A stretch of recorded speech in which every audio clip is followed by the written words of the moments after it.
yes, Mzansi, great conversation. We're going to carry on doing that right now, especially since the theme is, of course, Pride Month and rounding things up with all things proud. Now, self-expression is something that takes many forms. And this Pride Month, it shows how beautiful of a thing it can be to embrace who you truly are. Now, someone that's doing this so well, Riley Axon, who creates incredible works of art that tell stories of just that, a journey of becoming who you are and a journey into authenticity.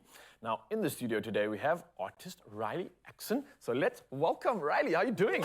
I'm good, thank you. Yes!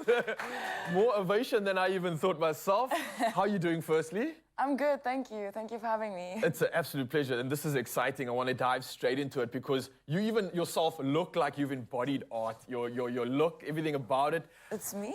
But this itself, I want to talk about it.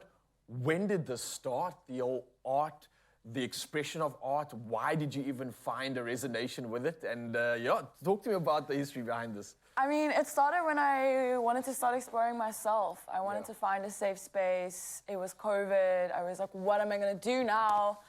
And I just wanted to explore and express and create. I was obviously feeling a lot of things. Yeah. It was around the same time I was like coming to terms with my gender identity, and I was like, I don't identify with a woman. I don't identify with the sex I was assigned at birth. Yeah. And I started exploring what that looks like to me, and that went into painting. I bought like big A2, A1 sheets of paper, and I just started creating. Wow, so this is pretty unique. So this is almost like an expression of your journey, your sort of like sifting through and navigating in this crazy space. It's giving me feelings and emotions, and I want to talk to you about this because I'm trying to figure out what exactly does this represent. I see like figments or bodies of some sort. I see two different sort of entities maybe. What's happening here? What's going on? Because it's more than just a picture to me. There's emotion that's striking in weird ways. What's happening? You're not wrong, you're not wrong. It's like, so this is me in a way where it's like there's various parts to me and you can't always see exactly what it is. Yeah. And like when you first look at it, like I'm masculine, I'm feminine, I'm something in between, I'm not quite that, but they all make up parts of me. And this is all what I am and how I feel. And they're all valid and they're all flowing and interchanging, and it's never quite just one thing. But it is always beautiful to hear what other people see when they look at it, right? Yeah, and I think it's so true because I'm sure this resonates with people in so many different ways. For me, I definitely get that. Someone that is constantly trying to deal with the emotion inside of me and what it means to be a man is exactly this. You've got all this balance of polarity when it comes to this emotion, and it creates a very interesting journey as we try to navigate and figure this out. You're on a journey right now. You're on this journey of transition.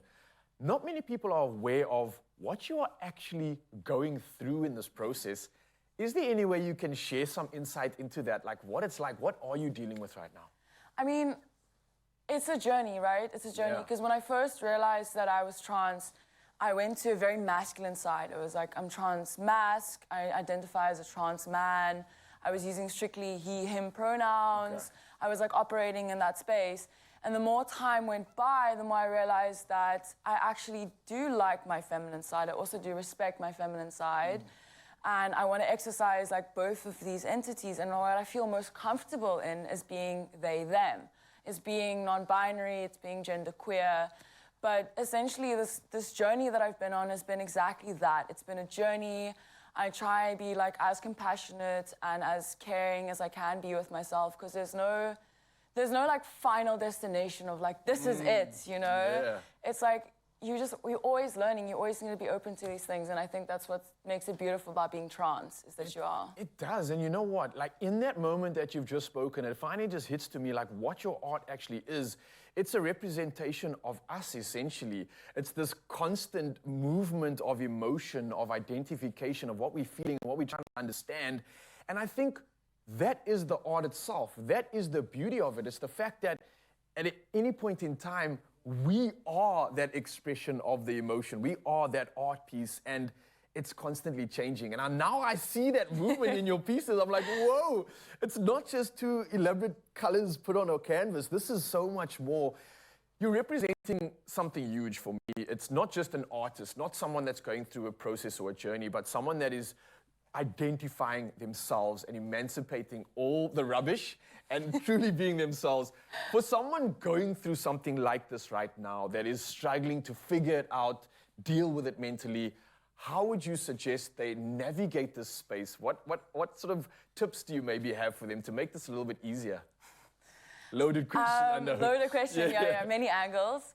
But I think the advice that I would give my younger self is to not be as afraid. It's like, I feel like we make it worse in our mind, and there is a lot of things out there right now that can be scary. But the advice I want to give is just, there's a whole community out there of people that love you, people that are here. There are people that have come before you, and there are people that will hold you on the other side.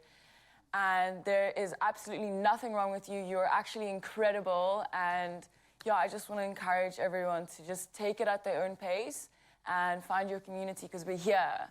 Oh, Riley Acton, thank you so much. The artist, the activist, in my opinion, as well. Someone that's expressing on behalf of so many of us. And a massive, incredible reminder for you to see this face, see this beauty, how it's emancipated itself. You deserve that. You deserve to be you and find your tribe. There are people out there waiting to just open up their arms, embrace who you really are, and celebrate with you. So do that. Find yourself, and then you'll find your people. I love that. Nice. Yeah.